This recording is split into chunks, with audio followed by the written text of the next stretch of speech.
Coming up on One Central Florida. A World War II veteran experiences the Central Florida coast from a very different perspective. Then, from the orange capital of the world to a laid-back lake town, Eustis is a piece of Central Florida's living history. Also, these Orlando women love to sew, and their passion gives hope to young women around the world. And vinyl is not dead. This Central Florida record shop is helping keep records alive. All that and more on this edition of One Central Florida.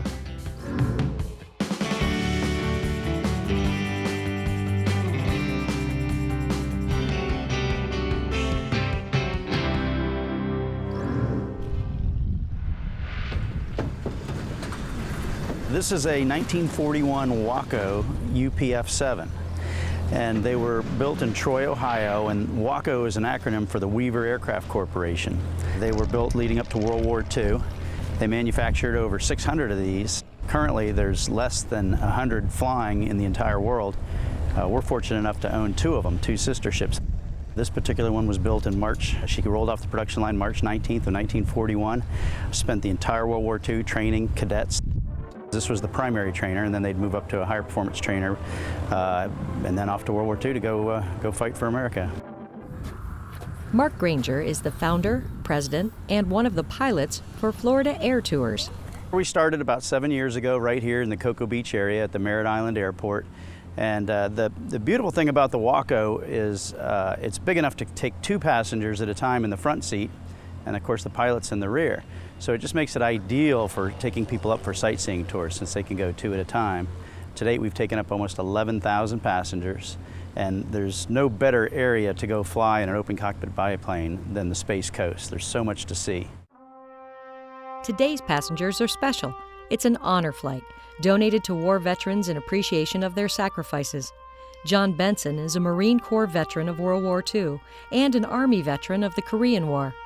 He's joined by John McMillan, a Civil Air Patrol cadet who's a few hours from obtaining his pilot's license. Sure. You guys are in for a real treat. You're really going to enjoy this. All right. It's a new experience for me. I've never ridden an open cockpit plane in my life. Oh, it's going to be amazing. This is the first open cockpit airplane I've been in that's fully open. That's it. Just like that. We've donated rides to Honor Flight. We're happy to be a good steward in the community, and we've donated rides over the years. I'm a veteran myself, and looking forward to it.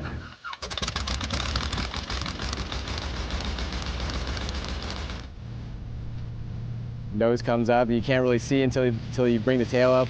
You're getting ready for takeoff speed, and once you lift off, it was just smooth and amazing. It flew smooth, and the pilot was really good. He knew what he was doing all throughout the entire flight and knew how to keep the airplane in control.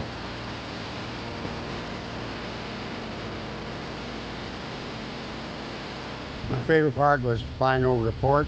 I guess we did a 360 on the cruise ships, and it was good.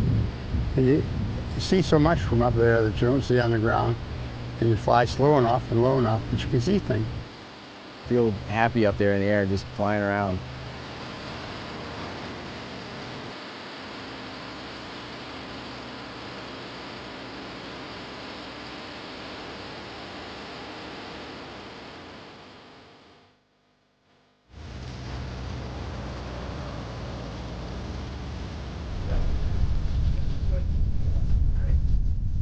How was it? Very good. Super. Congratulations. Sharing a ride with a veteran was amazing. It was a great honor, especially with somebody who served our country. It was exciting to see the look on his face, and truly an honor to be able to take up a World War II veteran and a Korean War veteran. I'm just grateful that I was able to be his pilot today.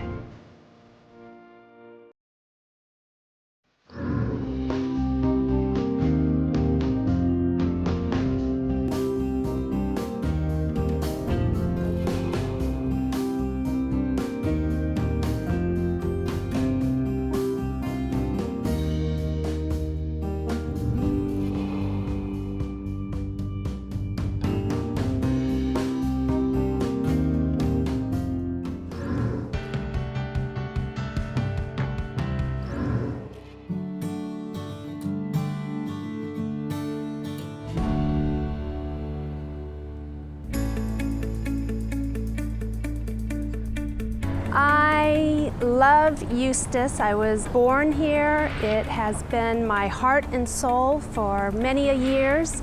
It's a place that no matter how uncomfortable you may feel, when you walk down the street, you find people that say hello.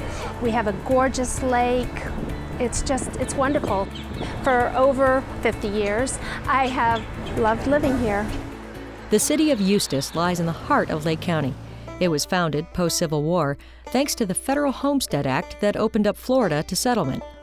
In the mid-1870s, 6 men from the north hired a federal land grant agent by the name of John McDonald to bring them to Florida and search out land that they could claim under the Federal Land Grant Act. They got to Lake Eustis and decided it was the place for them. One of those men was G.D. Clifford. Among his many contributions was the general store that provided the essential needs for the growing town. His house, built around the turn of the century, still stands and serves as the city's historical museum. Eustis got its name from a military man. The lake is named after General Abraham Eustis, who fought the Seminole Indians along the shore of this lake in the 1850s. So the lake was named after him, and then the town sort of took its name from the lake. There was a great chain of lakes that hooked together to get things up to the north part of Florida. The steamboats would give way to the railroad coming through, and so the city dropped the word lake from the name. As with many early Florida towns, citrus was the major industry, and it fueled the city's early growth. Despite 2 devastating citrus freezes in the late 1800s, Eustis eventually became known as the orange capital of the world. And like today, Florida served as a winter haven for Northerners, so tourism was also a big part of the local economy. Because we had so many winter visitors, we certainly needed hotels, and the first one built in Eustis was the Ocklawaha Hotel, which kept expanding until the 1920s when, unfortunately, it burned down. Luckily, the next year, a new hotel opened in downtown Eustis called the Fountain Inn, and it was built by Mr. Waterman, whose uncle had designed the Waterman fountain pen. With a population of around 19,000, Eustis today boasts a historical downtown and a peaceful lifestyle that attracts newcomers and keeps its residents. Well, I was raised in Eustis. It's a great town. We've lived here just about our whole lives. The schools are great. The parks are fun. It's a safe place to be at night. I love this town. It's beautiful, it's clean, and everything is at your fingertips, and it's very convenient. Just being able to come out here to the park and look at a big lake and be able to walk around the nice restaurants they have, good food, good everything. People are really nice around. Yes, yes. It has a heart, has a soul. We have an amazing artist community. It's a big city in a small little body. It's got so many good stories of past times and lots of good stories for the future to come.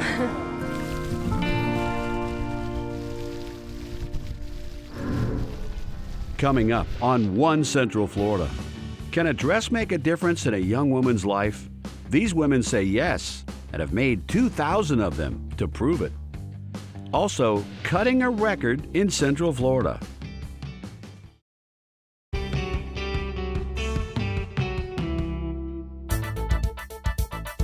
I was a very busy, up-and-coming financial planner, estate planner in Winter Park. I had gone to my office and I was experiencing an extreme headache on one side of my head. And I told my business partner that I needed to go home and lay down to get rid of this headache. But when Valerie got home, she passed out. At the hospital, doctors could not figure out the problem. And it was confusing because I was only 30 years old. No one ever thought stroke. It was a stroke, and the effects were devastating. My prognosis was very bleak. I was paralyzed from the neck down. I had no speech. I lost my hearing in one ear. It was tough. It was real tough. To be young and athletic and healthy, and then this happens. It was a hard and long recovery. Valerie proved the doctors wrong. 20 years later, she's an internationally known stroke education advocate, speaker, author, and founder of a stroke recovery group. The B Center is an organization, a nonprofit 501c3 that I formed to help my fellow stroke survivors. not only in my community, but all around the world. I became a coach, a stroke coach. And they write in and I help them, encourage them, and give them hope and direction, which so many of them need desperately. Here in Central Florida, her support group meets once a month for a luncheon, social time, and encouragement. I think underlying is my faith. I knew that God had a greater purpose in my life than to stay paralyzed and unable to speak. So I made God a promise. I said, if you give me back my voice, I'll never stop sharing my story, and I'll always help others. And I have. I've kept my word. I never stopped sharing. Valerie Green, one to know in Central Florida.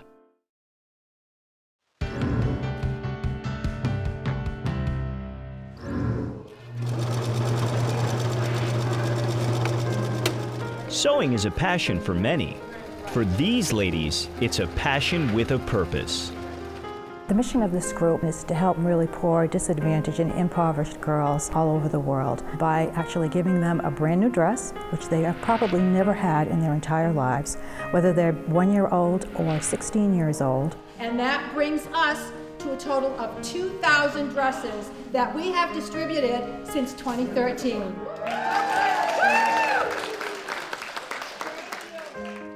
Every Thursday, they gather in Lake Nona to create dresses and to share hope. We've learned over the time we've been working together about more and more about the girls and the need. When you walk in the door here, that's always in the back of your mind, who you're helping and why it's so important. And the more you learn, the stronger the desire to help is. The group of about 40 produce hundreds of dresses, and each dress comes with its own matching doll. And you don't have to be an experienced seamstress to contribute. People, when they say we sew, everybody will say, oh, well, I can't sew. Well, you don't have to sew. I mean, I sew the hair on, but I don't sew up the dresses, and I cut out patterns. So there's always something to do. One of the ladies likes to paint. She paints the faces. And the little dolls fit in the pocket on the dress, and the dress matches the fabric of the doll. For 3 years, the Lake Nona ladies have partnered with honors students from UCF. On a recent trip to South Africa, the students delivered 200 dresses. It's an invaluable experience for the students. We pick up the dresses, they're brought overseas, and are then distributed at the township in Intabazwe. It was definitely a humbling experience. The day we handed out the dresses, people lined up hours in advance, and you just felt the sense of community there. And you could see the little girls starting to get excited. They would kind of walk around with the dress for a little while, and then somebody would help them put it on. And then they would light up with this big smile, and it was just amazing to watch that spark come into their eyes. The second we handed the dress, they had a big smile on their face, so they definitely appreciated us giving them the dresses. The opportunity to just go there and do that for them, help make a difference in their lives, help improve their lives. I'm honored just to be given the opportunity to go help them like that. We helped them put the dresses on, and that was a good bonding moment, I think, when we helped get them try their dresses on. Then they were like, oh, this is mine, and I can keep it, and this is my friend, my doll. So you could see the spark hit at different moments for a lot of the different girls. You see the dresses and the impact we made in previous years still last this year. And the things we gave out this year will probably be there for years to come as well.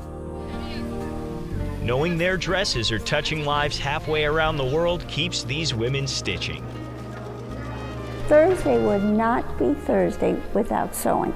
It's that heart thing, you know, it strikes you right in the heart. It's very rewarding and very inspirational for us also to just like make more dresses, get more dresses out there. It's just magical to see that dress, and the little girl was wearing it at the time. And that's the kind of thing that drives us to keep doing this week after week.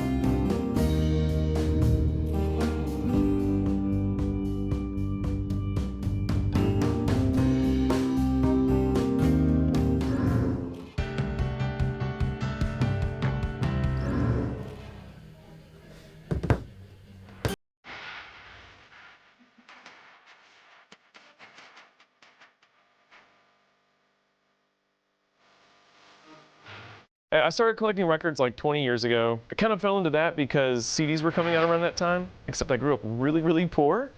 And so at the same time, everyone was like dumping off all their vinyl records at the thrift stores. I would go find Violent Femmes, Kiss, The Misfits. My friends were coming to school. I got the new Nirvana album, $15, so I got the new Violent Femmes album for $25, you know?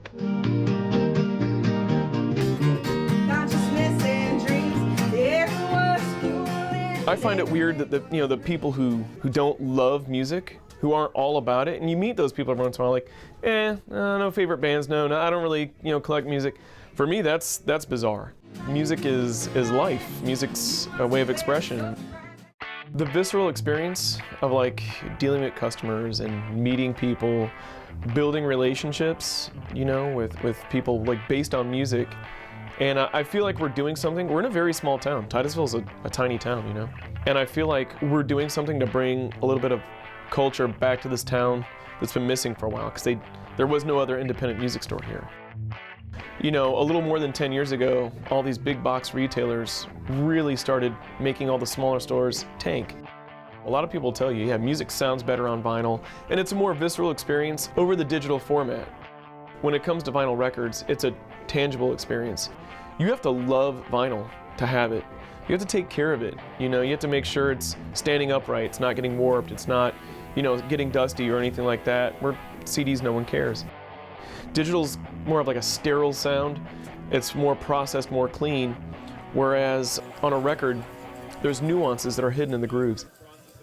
We do cut records for bands and just people want to come off the street. Maybe they have a greatest hits they put on CD of their own stuff they like. I can do a one-off 12-inch of all their favorite stuff so they can listen to it on vinyl at home. Since we are cutting on a turntable, and the reason we use this one is because I can control the pitch. I mean, once this cutter head comes down on it, it changes the drag that's on the record, and it kind of slows things down. So as it's going around, I can take this tone arm, this cartridge, drop it down on the record, and through a monitoring system, with about a 1 second delay from what I'm doing, I can listen to, on my monitors, what I'm cutting. All those things that people like about vinyl records is what I have to kind of work into what we're doing here. I think our biggest market for us cutting vinyl records is like independent bands, local bands, or even we've done some bigger bands. We've done bands in Europe and that sort of thing that want a handcrafted product, limited edition, limited quantity. I think locally, probably in the state of Florida, we're the only ones that do it in this context, like with a record store, doing it for local bands, like in the setup that we do. The record we were just cutting, this is the final product.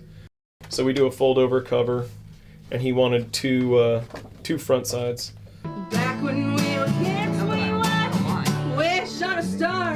At least once a month, we have like different local bands, or even traveling bands, come play in the store. We've had bands as far away as Portland, Oregon, Detroit.